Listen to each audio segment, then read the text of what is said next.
introduce Kirby Player, Director of College Relations at the College of Agriculture, Forestry, and Life Sciences at Clemson University. For 28 years, Kirby has engaged in sustaining a relevant and positive image for agriculture at Clemson and across the state of South Carolina. He has had the honor of fulfilling nearly every role represented by NAADA tracks. Currently, he's the Director of College Relations at Clemson University. And in this role, Kirby facilitates the successful operation and cooperation of student, alumni, donor, and public relations services for the college. A farm boy raised on a cotton, corn, wheat, peanut, and soybean farm in Bishopville, South Carolina, Kirby earned his Bachelor of Science in Agricultural Education in 1983 from Clemson and had the honor of serving as student body president of Clemson University in 1982 and 83. He then completed a master's degree in Parks, Recreation, Tourism Management with an emphasis in HR development, Human Resource Development in 1987, and finally a PhD in December 2014 in Therapeutic Recreation. Thanks, Kirby. Great. Thanks, Eric. Now, I know y'all can hear me, so I'm just going to talk normal because if I talked in my speaking voice, I'd blow you out of the room. Greetings, everyone. Welcome to the Circle of Life. Alexa, play Circle of Life from The Lion King by Carmen Twilly. I need intro music, you all know. So to start with, what I want everybody to do, if you have Siri on your telephone, this is very important for our interactive engagement. If you have a phone that uses Siri, I want you to take your phone out and I want you to press and I want you to ask Siri a question. This is a very important introduction to my session in Ohio State University, being that I'm going to share with you 31 reasons you should use the Circle of Life at your institution. So everybody, what you want to do is you want to press the button, and when Siri says, how may I help you, I want you to ask it this question. When did Michael Jordan retire? When did Michael Jordan retire? So let's all do this together. Siri, when did Michael Jordan retire? Everybody do it.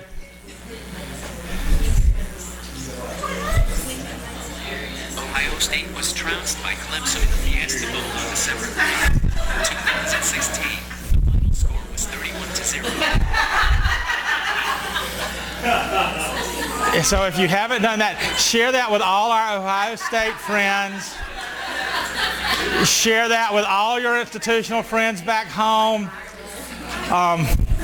We think it's vitally important to know that piece of information. And for those on the video, try it with Siri and you'll discover that Clemson trounced, I love that word, trounced, Ohio State. Subjugated, that's even a better word. So Alexa, stop. Y'all may wonder why somebody is standing before you with a Simba hat on his head. And that is because today we're considering time and change at this conference. 10 years ago with Keith Barber at Virginia Tech, we did a presentation called The Advancement Circle of Life. Why 10 years ago at Virginia Tech with Keith? Well, when Keith was hired as the Director of Development at Clemson University, at that point in time, we felt like we had finally completed the Circle of Life. Now, I'm going to talk with you about the Advancement Circle of Life here in a moment, but the chasm that we had worked so hard to try to finally complete was that development officer. And when we got Keith, being that he had been a longtime member of NAADA and we had known Keith, we finally connected development to who we were in student services and alumni services. And so when we were talking last year at Asheville, several folks that had saw that said, Kirby would be really interested, since we've got a time and change, to hear, since the Circle of Life has been completed, what has been the progress made. Now, I want to offer a couple of disclaimers. How many of you are first-timers? Raise your hands if you're first-timers. We got some first-timers in here. Great. How many of you were here 10 years ago and heard the first Circle of Life presentation in that beautiful auditorium at Virginia Tech at their Alumni Center that Keith and I did. So a good many of you were there. So this is going to be very interesting, but what I want to let you know, since I have finished a PhD, this is an anecdotal and qualitative presentation. I was just in the analytics. Catherine, are you in here? Yeah, I was just in the analytics session. The only analytics here is mine and my team. So this is not what I would call quantitative or that we can see evidences, but the qualitative and anecdotal evidence is non-stop. And the reality is that, it encourages many of you, when you talk about Clemson, the circle is kind of branded with us, and it's very important, very meaningful. And it's not just me that's going to be sharing this information. I have 3 distinguished panel members from Clemson that participate in the circle. They're going to share your views. So I'm going to take Simba off so y'all can take me seriously as we do this. Now, there are 2 handouts you should have received. If you did not, they're on the back chairs there, and Lynn could bring them to you. So if you didn't get your 2 handouts, because we're going to have a little small test here, you're going to need your handout. As recall, we always want to thank our very important sponsors for NAADA, and this is one of the ways we've changed. 10 years ago, we didn't have a sponsor slide for NAADA. In fact, we have gone through a great continuing maturation process we're going to talk about a little bit. But how fortunate it is that we realize that if we believe in NAADA, we as institutions should be investing in NAADA for philanthropy, as well as there are many organizations that recognize the work we do is vital for our life-sustaining industries. So thank you to the sponsors, and if you have an opportunity to thank individuals here at the conference or write thank you notes, always remember, let's do that to steward our sponsors. So today we're going to talk about what I consider to be the higher education model of advancement that we refer to as the circle of life. And yes, I am a Disney fanatic, so that may be where I got the name. But the reality is that I started developing this concept in my brain before The Lion King was released. And I'm going to get into a little bit of the history here that I didn't cover at Virginia Tech, because of our theme of time and change and that historical perspective. So, our goals for today are threefold. I want each of us in here to gain a perspective about the unique history and opportunities of our profession at land grants. With land grant history, very unique, and then also understanding the concept of the reality that we work in a very unique profession, and everybody, in fact, in our last alumni session, we used the word advancement. Somebody said, how do you define advancement? Well, it's a little different everywhere, but the whole concept I think of is any of the support professions that advance the missions of our colleges and institutions is how we think of advancement. And this is going to be a little different from a lot of sessions at NAADA, in that many of our sessions are kind of how-to and what works, and give me that idea when we beg, borrow, and steal. This session, I want you to kind of think at a higher level about your institution, about your philosophy personally as a advancement professional. Second, I want to plant some seeds in your mind about comprehensive thought, about the model of institutional advancement philosophy that you're using at your institution and with your team. And then to gain an understanding about what the circle of life is, because the important thing, just like at Virginia Tech, when we presented and said we kind of completed the model, we had been utilizing aspects of the model for the previous 15 years that I had been doing what I had done. So it isn't the idea that you have to have a completed model to use these principles at your institution with your profession, because they can get benefits if just sections of the circle are working together and utilizing what parts of the circle you have. So those are our key 3 goals for today, our learning outcomes. Now we've got a test. All of you should have this handout, and I want to give you a test here to test your knowledge about land grant history. It's a matching, and the reason I didn't put you've got to match both sides is because I didn't want some of you that were knowledgeable to be figuring out what the words were. And you can't pick up Siri and Google this on the test like you did with retiring Michael Jordan. What I want you to do is match on each side these key components of land grant history. And you can start at the very top or any way down you want to. But you want to match each side to the names. So basically the black side here is primarily people, and this side represents historical milestones within the land grant institution's development.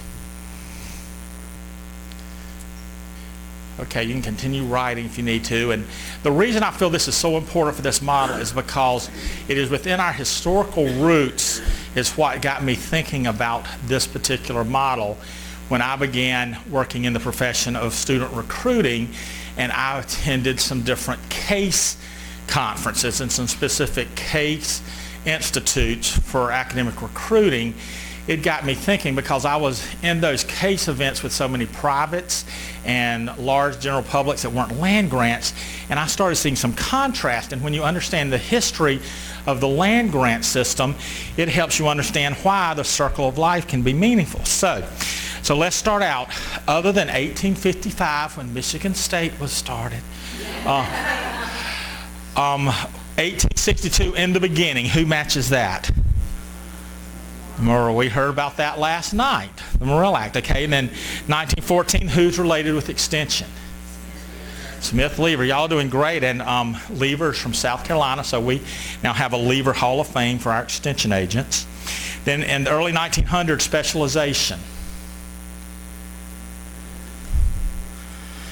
The academic societies. Yeah, what's very interesting is when you look at the first 20 to 30 years of land grants, if you look at their student announcements, you find out that there were about 4 or 5 areas of study. Can anybody guess what those were in title? Animal husbandry was one. Plant sciences, mechanical arts, those, I mean, literally, if you go back and look at your catalogs, many of them, now there may be courses and various areas for dairy or specific plants, but the reality is in the first 20, 30 years, the academic societies hadn't fully formed, because once they do, that's when you start seeing a proliferation of majors, and they're breaking out. So it's this idea that even today, we have this constant shift and change in majors in our college. Okay, what about E.M. Tiffany? FFA and the youth movement, 4-H, all of those things grew. In 1940s, Rosie the Riveter, that's when after the war, women started showing up at land grants, and many of the schools that were all male, military, started admitting the first women. And then 1970s, ag is big biz. Earl Butts, who was a Purdue grad, and literally food became a weapon. And that kind of began this first real negative popular culture downturn in agriculture. And so for the first time since the founding of land grants, literally the founding of land grants, the first decline in enrollments in agriculture curriculums started late 1970s because agriculture had extended itself financially. Farmers started going out of business. You had movies like Country and The River that were showing farmers committing suicide. There were fewer children on the farm. So we started seeing this downturn in agriculture, support for colleges of agriculture, which then led to, who goes with the mid-70s ag advancement? Our founders, and that's not all our founders, but those are key ones. That's when a group of individuals got together over some beers at a tractor pull from various areas. Literally, y'all, that's how it started. Started talking about these challenging issues that were being faced at their land grant institutions, some of which had had alumni societies for 70, 80 years by then. But all of a sudden, they started to see this kind of crumbling of something they had taken for granted all these years. And that's where these legacy leaders began that process. So I stop here because this is where I was kind of when we did it 10 years ago. Well, kind of what has happened within those 10 years and when we presented, if we look now, a couple of things that have gone on is in the 90s and 2000s, we see the maturation of land grant advancement where there are development officers and recruiters and ag ambassador programs and alumni boards getting started.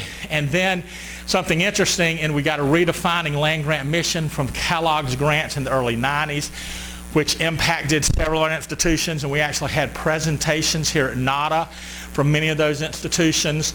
Also, ag youth organizations began to broaden their appeal at the 63rd FFA National Convention. They changed to FFA and agriculturalist as opposed to farmer. And I mean, I remember being at that convention, wow. Anybody in here was attending at that convention as an agri-recruiter or something? I mean, it was a hot topic. But what's amazing is once they did that, membership has skyrocketed with that redefinition. And then in 2000s to the present, we got young country, and country was cool. And you have things even like 2 years ago where Dodge's God Made a Farmer was the most popular ad, and it's still played today constantly. So there's this aspect of rural that's meaningful, and recycling, locally grown, organics became mainstream, all of those type things. Then the ag economy shined during our recession era, which was a very unique and got lots of positive articles.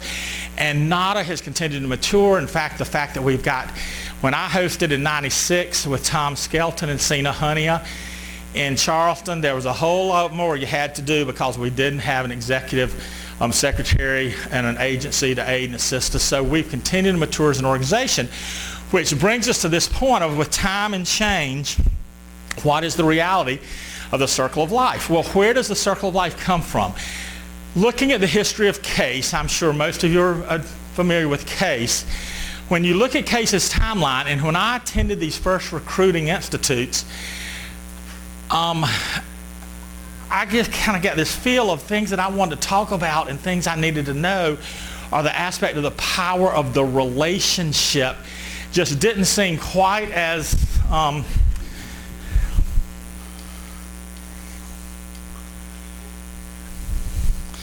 y'all, we are saving energy for the world. So you know, I noticed that, and so and kind of as I talk to people at CASE, the leadership of CASE, and looking at their documents and things, what I realized is that CASE kind of used a three-legged stool model to support advancement, and it's kind of been redefined over the years, and it looks a little something like this: that, you know, the whole goal of advancement is through philanthropy, communications, and alumni relations that support that advancement mission. Now, what's interesting, it wasn't always like that. There used to be 9 different kind of areas and divisions that CASE supported, of which student relations, student recruitment, advising, admissions offices were all within that CASE mission, but they merged down from 9 to 3 in 1993, as I see there. And so what you saw is, though this isn't anywhere printed, but when I talk to people, and especially when I went to those early institutes, this idea of the three-legged stool is supporting the movement of a constituent through the life of our institution. That we basically, the concept of birth to death, from student recruiting, student engagement and placement, alumni engagement, annual giving, and development capstone plan gifts, that ending. And then the communications piece is kind of mingled all the way through there. But that literally, when I would sit down and talk to individuals at CASE conferences, that was kind of the picture that was given. I also perceived that in that there was this hierarchy, that the top of Pride Rock, or the king, Mufasa, is development, capstone, and plan giving. And Zazu, or maybe even the hyenas, are down here at student recruitment, as the Lion King analogy. And somewhere there in alumni, we may have been Timon and Pumbaa, because we are the fun ones that know how to throw a party. You know, Akuta Matata, that's what us alumni people are. You know, so I had all those thoughts, and then the movie came out, and I was like, that's it, when I saw the movie. And so what I did is I would talk to people about this. You'd hear all this language, but when it got down to the core and I looked at things like salary, the positions that got replaced when somebody left or something happened or budgets were short, that is really what you see. And unfortunately, I think in some ways we still see that, and you can understand the reasons behind that. And so the model that I believed in and that we advanced and have worked, and like I said, when Keith arrived, it was kind of the completion of that circle. And by God's grace, a lot of work, talking, tap dancing, everything imaginable. We've been able to continue to build that model to now, many of you know Kim, who started in student services, is now in development. We've added Margaret Owens, who was our first student placement officer, is now our development officer. But it hadn't been complete inbreeding because we bought individuals in like Paula Beecher. She did have to be a tiger, but we've added somebody else to it, and so we have this background. But what we believe is the life of the constituent is immersed in a continual circle of ongoing relationships and roles that create a synergistic result for all components of the model. And so I believed that, I worked toward that, but until 10 years ago, when we fully had it in place, I didn't really know if it was true. But we're coming here 10 years later at NAADA to say it is true. And so I'm not saying it's scientific, I don't have the analytics on it, but I can promise you it has benefits that far outweigh that linear progression. Now, of course, we are in an industry where the bottom line matters. In one way, it's all about numbers. You can do all kind of flurry of activity for student recruiting. If you don't have any students come August, I don't care what you did. You can get out on the road, you can sit in front of 100 people and make proposals, but if you don't have dollars at the end of the year, doesn't matter. You can put all kind of work into a wonderful alumni event, and we've all been there where you had 12 people show up and it is the most painful 2 hours of your life. So numbers do matter. And so looking at the circle and examining it, there's two things that to look at. I'm going to show you a model here. The red represents people, whether that's students, parents, alumni, friends, donors, corporations, organizations, etc., etc. Any type of relationship our institution or you as an individual can have. And the green represents donated resources, money, time, energy, brand association, volunteering, leadership, talent. There again, any aspect of those people's lives that they can invest, donate, give to you or your institution. So when we look at this, and I have kind of examined the two models, and the interesting thing is at Clemson, we have this circle model, and there are 4 other colleges that have really worked in the linear model fashion.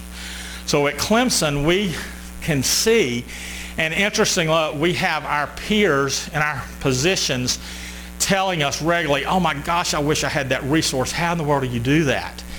So we actually have that comparative nature. And so as I've observed, as I said anecdotally, what I see is the linear model is this idea that those people that are part, when we graduate those alumni, or at that student area, that's where the largest population of people are. And then as time moves on, of course we get in a class, some graduate, some don't, that type thing. But then, okay, if it's linear, that's the group that then moves through to graduation, and we don't have quite as many graduate to be alumni. Then once those alumni graduate, the reality is that many of them will go into allied professions. They will do something that doesn't necessarily directly connect to the college. They may move to California. So that number kind of continues to decrease over time.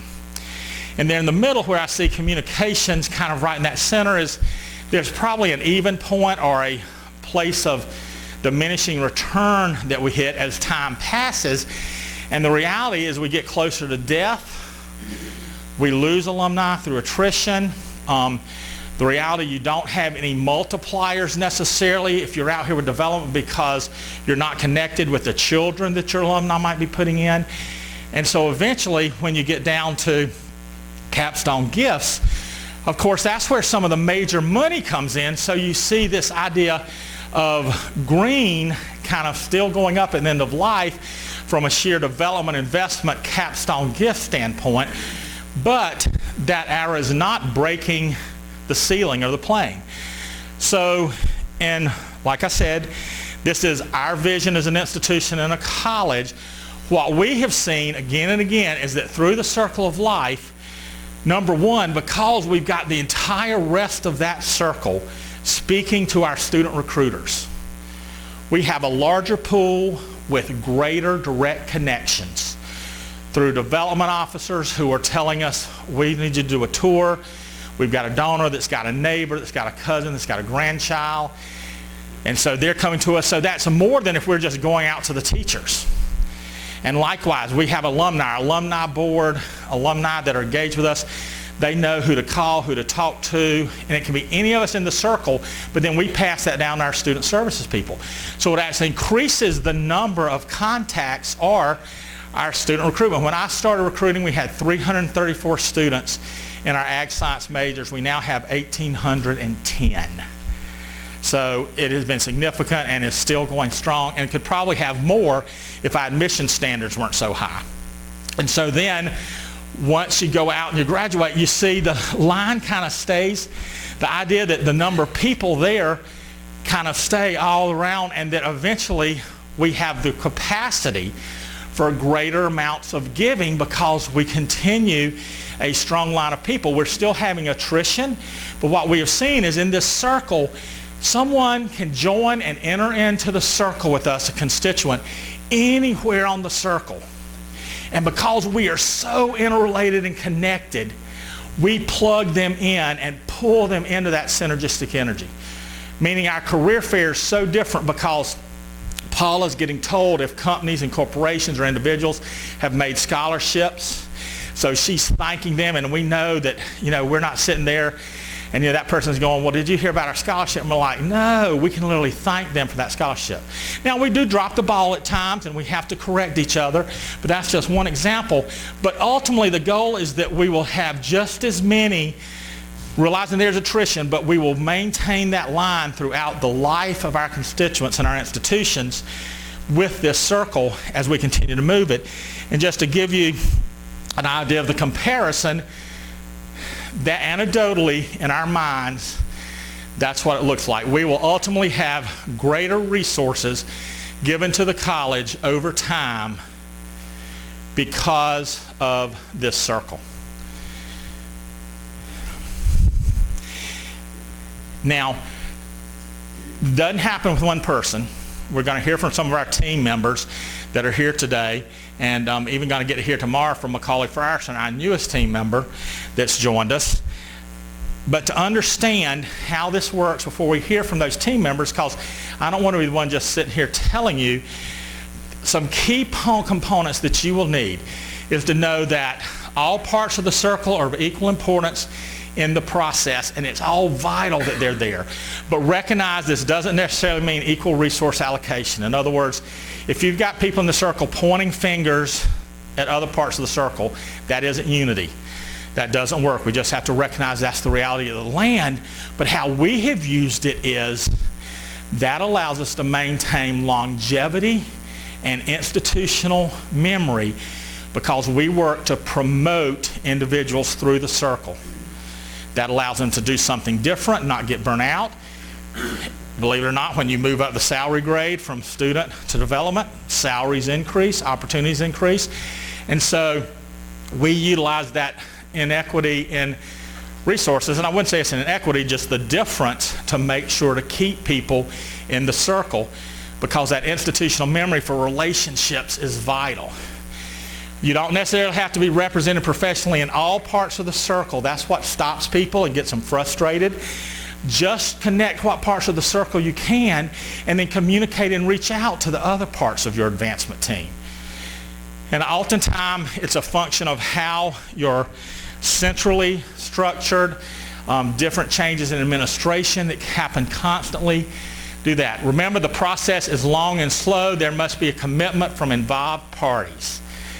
We're now at the place to where when we get a new administrator, they're not telling us what we're going to do. We're telling them what they're going to do in the circle. And usually buy-in has become so easy now as of about 7 or 8 years ago, I guess with Dr. Scott, because we're so well established. An administrator comes in and looks, and they'll ask us questions, and they'll go, wow, y'all really are kind of got all the bases covered. Let me just join in here and provide energy. So, but that's come after 20 so years of working. Weaknesses in any part of the circle will impact other parts of the circle, but don't let that discourage you. You do what you do. If this isn't a philosophy you advance, always be thinking, how can I build relationships? How can I improve the circle? Even if it's one way and you're not getting reciprocity, that one way can pay off. So don't let someone else's idea of hierarchy impact your willingness to share. Then a professional staff should include both institutional memory and outstanding professionals. So we do reach out and hire from folks from other institutions, other locations, folks that are not necessarily working in agricultural development. We brought them in. They had ag backgrounds maybe. But we have, I guess there's 2 of us that actually come from farming backgrounds, Paula? Or traditional ag backgrounds. All of us from different areas, different majors. But there is important to kind of have somebody that has that institutional knowledge and relational part that continues within the circle. A thematic buy-in is very important. We use the Lion King, but you can use anything related to your institution, but something to brand what our philosophy is so that you can train new folks, train new administrators. It's something that catches their eye. It's not just what you're doing. Constant vigilance must be applied to the circle lest we diminish our resources. That's probably what I have spent the most of my time doing the last 10 years. Working with our deans, working with our VP, working with HR, working with accounting. Because people leave, they change jobs, and you're always at danger of losing parts of the circle. And even in this last 10 years, we have expanded and declined. It's this constant process. But may the circle be unbroken. No matter what's happened, we've kept the circle together. And then lastly, a bridge position, or what I consider to be the Rafiki character from the Lion King, is important. I am the one that embarrasses everybody by making us sing Circle of Life and identify ourselves as characters and all that kind of stuff, because I want to constantly remind you. I don't want you to fall into the negativism or the kind of the you don't matter mentality that can many times happen to those of us in advancement. And so we make sure, I go so far as to take my staff to Disney World anytime I can. It's only happened twice, but we're working on retirement, and we're going to do it really big then. And I'm not saying you have to do that, but that's literally, I do that for that whole purpose of building those relationships. So, yeah, Chris. So at this time I have 3 of my peers that are come up forward, and basically what I'm asking them to do is just to share their story about their traveling through the circle and in their primary current role, how they see the circle impacting their lives. Me? Okay, I'm Paula Beecher, and my part of the circle is I'm director of our advising center, and I also direct career services for the College of Ag, Forestry, and Life Sciences. I've been at Clemson for 11 years, which is really hard to believe. Before Clemson, I am an LSU alumni. I worked at LSU for 9.5 years. There I was in recruitment and then academic advising, and so now career services. So I've kind of done the whole circle of the student services model too. What else do you want? How do you see the circle? Oh, right. So when at LSU, we were geographically all in the same hall with our alumni people, with our advisor and recruitment. So we kind of did a little bit of that. We definitely worked well together. And when I came to Clemson, and I met the Clemson folks through NAADA, and when I got to Clemson, and we had a pretty full staff, Keith had just come on in development, and Cena and Kirby doing alumni, it really started clicking, wow. So I have all these people who can input not only people, but resources. So I think that for me in career services, the best thing has been when I have a employer that I have on campus, I'm always just shooting an email to Margaret or Kim, depending on what area it is, and telling them, hey, such and such is on campus today if you want to stop by and say hi, just drop by casually. But on the flip side, they are utilizing us constantly, and all of their development team actually utilizes us constantly. All the college development officers have realized that we're a resource for them. And so when any companies on campus or when they're traveling, they'll reach out to me and say, Paul, I'm going to X company. Do you have any alumni there that I could just find one of my alumni through? And I'm always willing to help them. As Kirby said, I think just the inclusiveness of that, of not being too territorial about this is my person or your person. I think that really helps. One good example of how it helps financially and numbers-wise, we work in the Bookhart Student Services Center. So we were very fortunate, actually, when Keith was here, to get some money and an endowment to establish our Student Services Center. Through that, we've had a great relationship with the wife of the deceased person, the Bookhart family. I incorporate her into lots of our events. She loves to be involved with students. She's been remarried now, and her current husband is not any relationship to Clemson. He, of course, lives in Clemson now, but or in the area. And he has been involved in several of our leadership programs. He was in industry, so I utilize him that way.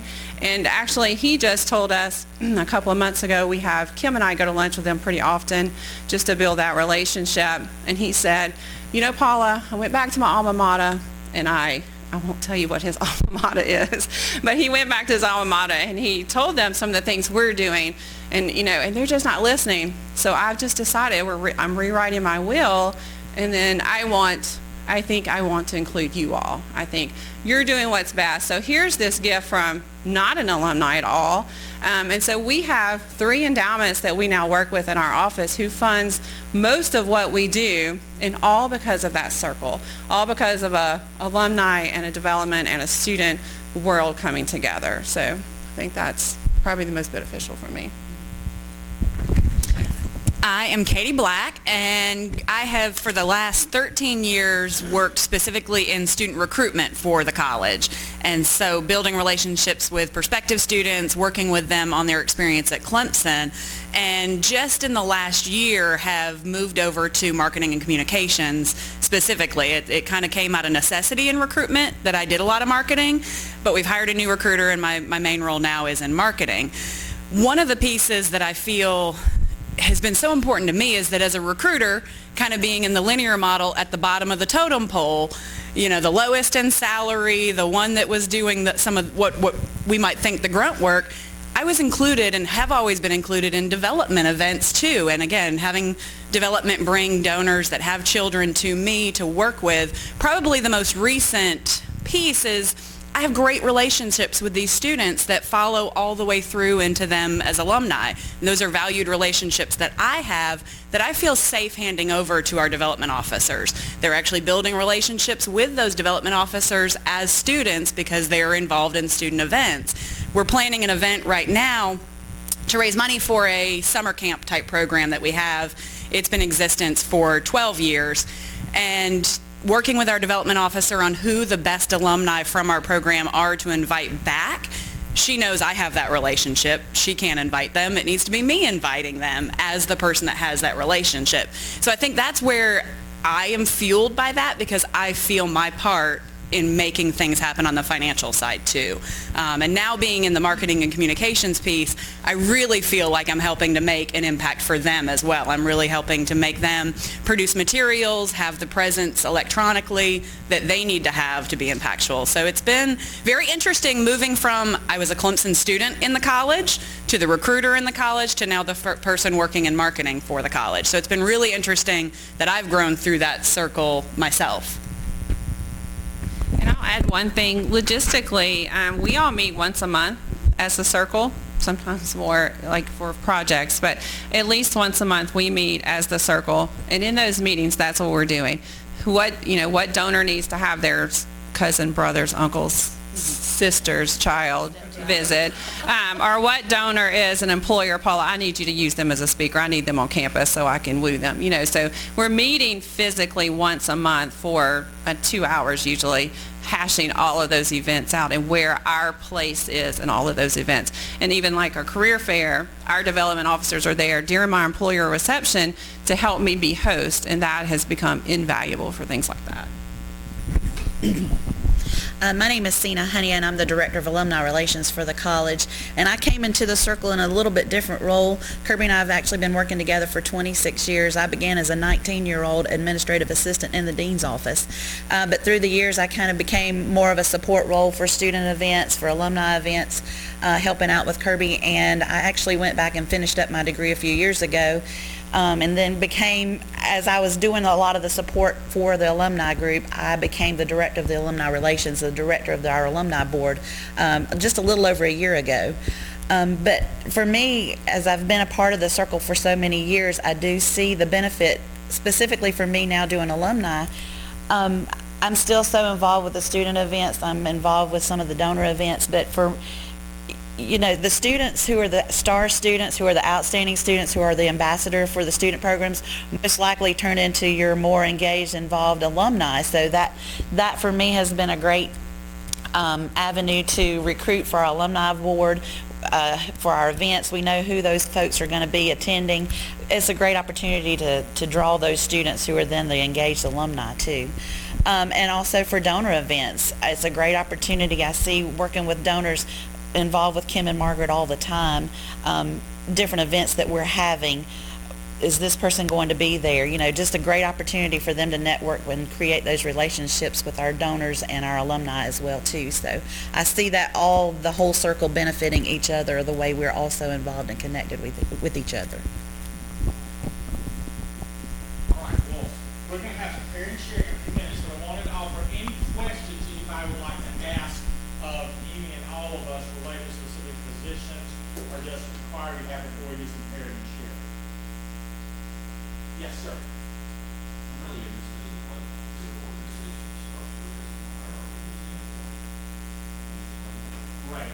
The question is, what is our structure from a hierarchical standpoint? Well, the first thing I will say is since 1996, constantly changing. And that is hierarchical structure all the way down from our college structure down to our administrative structure. So it is constantly shifting. The circle structure is very interesting. I would say our circle structure is that the supervision of each of the roles happens kind of within the segment of the circle. So there's somebody who's usually directing student services, and they're individuals working with them. There's somebody directing alumni, somebody working with them, and then someone directing development. The reality is we don't use our titles very much within the circle. Nobody is greater, and nobody's actually, we're all responsible for the circle. There's nobody that's keeping you accountable. Now, we have a new associate dean that has just come who has complete buy-in, and I think one of the greatest things she's going to provide is accountability for the circle. But basically, the dean of resident instruction, or the undergraduate studies associate dean, whatever you call it, that is the person we've kind of housed under. That's how Paula was at LSU. We've just seen a change where our dean has gone to the dean and vice president of public service and agriculture. So their time for that dean role, our dean used to come to our events. We recognize this now the associate dean, and we are doing everything we can to push that up, because we don't want somebody coming to the events always saying, I'm here on behalf of, I'm here on behalf of, I'm here on behalf of. All that says is you're not important enough for the person that's supposed to be here to be here. So we have already gotten that through our VP with our new associate dean. So for us, we are calling her our dean. She is the dean of undergraduate studies, not the associate dean. She's an associate dean in relation to the VP, but she is our dean. Anything any of y'all add to about that structure? Yeah, I would say, I think what your question is, so Margaret Owens is our Senior Director of Development. She reports to the main campus development foundation office, Kim Art as well within that group. We report to the associate dean. Well, I'm director of our center, but ultimately the associate dean is our report to, as well as Kirby and Cena. So We used to all basically connect directly to the dean until we became dean. yeah, that's just been in the last 6 months. Well, not Margaret and Kim, All but of that shit, it's a shell game, and my goal has always been to manage up to whatever that structure was to protect the circle. And basically, our view has always been the fewer problems that end up on their desk, the better. So lots of times, they don't get problems, they send us problems, but very seldom have they ended up on their desk, or they know when they get inquiry who to send it to. One of the issues we have had with some administrators is they don't even know who we are. Sometimes that's good, sometimes that's bad. It can be a little disconcerting when they're out in the state, somebody asks who so-and-so is, and they don't know, or they don't know what the name of our student service center office is. But we just keep moving on by that, realizing the relationships Yes. happen on the front line. Very good question. Huh? Bullet 2 addresses it. Oh, yeah, bullet 2 addresses, oh yeah, on the back of the sheet, bullet 2 addresses that thing. So the power's there no matter where you are within the circle. Hey, any other questions? I'll take one more. Yeah. You have shared goals. well, we do our retreat once a year. We just had it in May, a 2-day retreat where we individually have our own strategic plans for our individual areas, and then we culminate and get together and make our hierarchical goals for the college within the college goals that affect us, I guess. So I think we do. We share goals. We definitely, our development folks' goals all have numbers. Ours don't have numbers. Ours have happy faces and smiley faces. But, yeah, we do share a lot of that, especially when we're doing event planning, and we've really tried to, we're not even going to talk about Cena retiring because we can't have events without Cena. But we have so many events right now that are, I think every 2 weeks, 3 weeks, we have an event, it seems like, in some part of the circle. So I think a lot of what we're doing right now goal-wise is figuring out, that's why I loved Catherine's presentation on analytics, what goals, what events are meeting which goals, yeah. And I would say, because I was the first professional staff there, and I'm kind of the Rafiki for us, whether they know it or not, I am constantly watching. And they call them Kirby-isms. I'll have certain things in the meeting, or talk about epistemological shifts and all these kind of things, so to constantly keep them watching. And I don't feel like I'm a critical manager at all, but I definitely manage and direct to make sure that everything, because I've been blessed, I have done every one of these roles and some multiple times. That's why I was so thankful when we finally got Keith. I had been the development officer as well as doing student recruitment and serving. I had been the development officer 3 different times. And I don't know if I've ever told this to Keith, but Keith was one of our major donors. And when I talked to him afterwards, he said, "Kirby, it's always great to see you. The last time I saw you, you were introducing the development officer too." And that's when I said, we got Keith, we got to stop this from happening. And we were able to, because before Keith left Clemson, I was able to work with Keith to pull Kim Art into development. So that structure is great. So, well, let's show appreciation to our 3 panelists. Feel free to stop and talk to any of us. And now I'm going to do a little bit of pairing and sharing from your standpoint. So whether you're sitting with somebody from your institution or from any other institution, let's just take a few moments to talk about these 2 questions, and then we're going to get some feedback from the group. Number 1, what is the current model utilized for advancement at my institution? And it can be something I have already set up here. You may say, like I tell people, if it weren't for chaos, I'd have no os at all. It may just be that you realize, I don't know what it is, it's constantly moving and changing, we've just got a new person, but just kind of talk about that, and then what actions might I or we take to implement aspects of the circle of life model at my institution. So let's just take a little time, share that, and then we'll kind of hear from the group and get any final comments and questions. So go ahead and begin sharing. All right, let's do who would like to kind of share what they consider, especially if you feel like you've got a structure that's very different from one of these we've talked about, or a model that's unique and different, or if you just feel like, kind of share to that first question. Who would like to share something on that? Talk good and loud. So at Virginia Tech, about to add kind of out in the front meeting, a lot of change in the last year. One of the things I'm as a new gift officer that did university, I'm guessing $1,000. I meet with a lot of young alumni and innovative things in agriculture that are going to be big players later on down the road. And at the moment, they're not as important to my metrics, say. Like, I'm a development officer, gift officer, but I want to be able to hand them off to somebody so they can feel the love early on.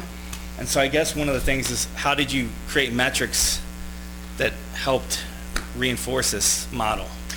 We don't have metrics that reinforce this model. We testify about this model, and that is important to realize that there is, we could do the metrics, but the time and energy, we don't have the resources to do our jobs. So it's about the testimonial. And what's interesting, we're not necessarily the ones giving the testimonials. It is that young alumni that we work with, or that older grandparent that tells our administrators how vitally important we are.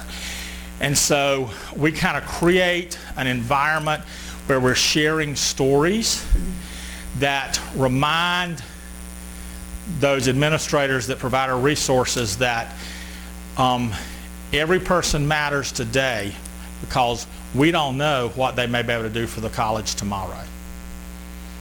So, which leads to a very important point that Keith brought out, is that recognizing that to make these things work is very simple things like that, of you making that recognition as a development officer and then asking the question, who on our team can help me give love to these individuals that I can't devote time to because they're not going to hit my metrics.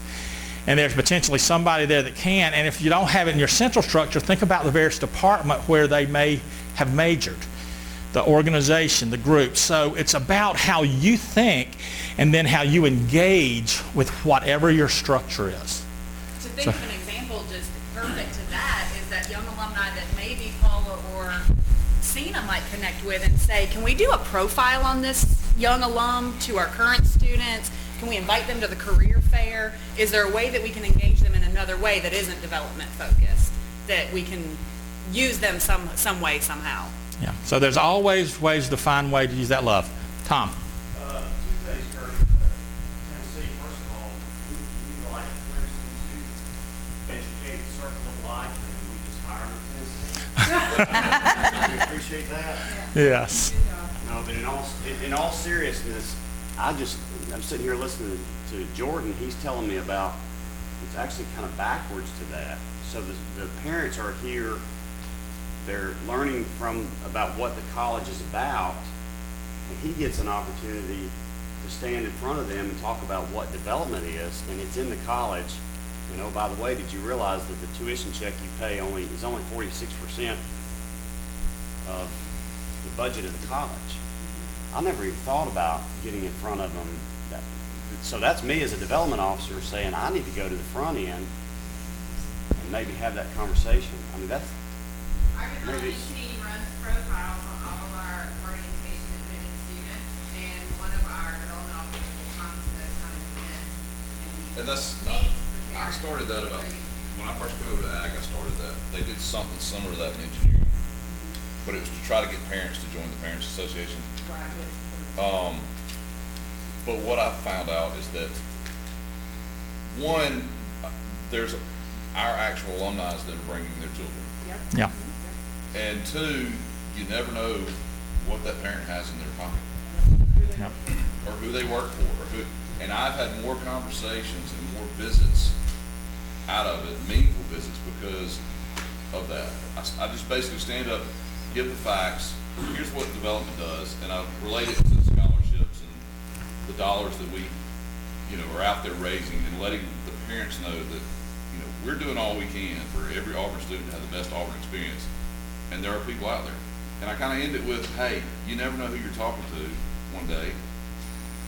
if they have a pocket full of money and they're looking to do something with it, call me. That's nice. I don't ask them parents for money, but I mean, Very soft sell, but it makes you never know. And y'all, the handout on the bottom of this handout is a much more graphic. This was the original circle I made way back when. Katie made the beautiful colored orange purple one, the simple one. But this has some instructions about, one of the things it says, alumni begat students. I mean, and that's the truth in land-grant colleges. So, okay, we're about to finish up here. Anybody want to share what actions you or your team just simply thinks you can take to go back and see some of this happening on your campus? It can be very simple.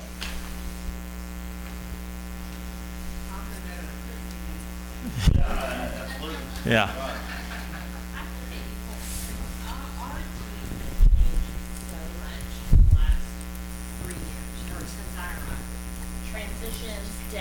All sorts of things. And we've added new positions, and we are probably not operating in a circle at all. And I think that there's even some folks at least on my team, that would prefer not to. So I think my, action will be to educate my own team on the importance of getting in front of parents and talking about the development opportunity, and just trying to make a convincing argument. Because when we do the exit survey at UK, we ask students about their most memorable experiences. It's always about their advisors. It's always about the people that are working with them every day in their academic programs. And so I don't know that our advancement team necessarily knows that or understands that as a way to keep them engaged down the road. So, and what you're saying is it's all about relationships, right, and that ultimately what it comes down to. So no matter where you are, one last goal that me and this good friend, y'all recognize who that is? Mr. Potato Head. The fact that we're going to Idaho next year, I thought it was very important that I brought Mr. Potato Head to share with you what I consider to be the most important thing you can do, no matter where you are in this circle. Because you understand NAADA, you understand the powerful aspect that relationships play for us here. You understand that we are a relationship business at the end of the day. The key thing for you to help the circle happen in your life is to go back to your campus to communicate. But me and Mr. Potato Head wanted to share with you something very important about communication. Most people don't realize it, but Mr. Potato Head, who's over 60 years old now, he had 3 daughters. And from the moment those little spuds were born, he was saying to them, girls, when you grow up, you must get married, you must get married, you must get married. We must continue to produce potatoes so we can have waffle fries at Chick-fil-A and baked potatoes at Longhorn Steakhouse, so you must get married. Well, he communicated this constantly, creatively, different ways with different people he had to communicate it. Well, because there were 3 different daughters. Well, the day finally came when they were grown up, and the oldest daughter came and said, Father, I want you to know I have heard what you've communicated, and I'm here to tell you that I'm going to get married, and I'm going to marry an Idaho potato. And Mr. Potato Head said, oh, darling, that is so wonderful. There's not a finer potato on the globe than an Idaho potato. Well, the middle daughter came to him. She was a little bit artsy, and she said, well, Daddy, I want you to know I'm going to get married too, but I'm going to marry an Irish potato. And Mr. Potato said, darling, that is great. It is so important we keep diversity in the gene pool. Well, the baby daughter, if there are any babies in the room, you understand this, she was a little bit of a rebel, kind of thought a lot of herself, and she came up and she said, well, Daddy-o, I have heard that you want me to get married, so I'm telling you I'm getting married. But I want you to know that I'm going to marry Matt Lauer. And Miss Potato Head said, darling, I'm glad you heard my message, but I must not communicated it clear enough. Must you marry Matt Lauer? He is such a commentator. So anyway, you've got to get out there and communicate again and again. Recognize that when you communicate something, you think they understand it, but they don't. There's a new person that comes on board. You've got to communicate it again. But we at Clemson are here as a resource. We truly believe that this is a model that works uniquely in land-grant colleges of agriculture. Whether your development office is housed centrally, whether it's housed with the college, whoever they're reporting to, whether your alumni is central, whether your board is even external to your university. If you adopt this philosophy and think about it, it truly can make a significant difference for advancement at your institution. Tom? National championships. They make it harder. We probably will be the last year we can do Youth Day probably is this year because we won't be able to get tickets. We usually have 700-800 young people at our tailgate for recruiting. That may be coming to an end. So it helps. Like, ask Siri and she'll tell you how a good football team does things. God bless you all. Thank you, and we will see you at lunch. And go Tigers. I did have a tiger, not just a lion here.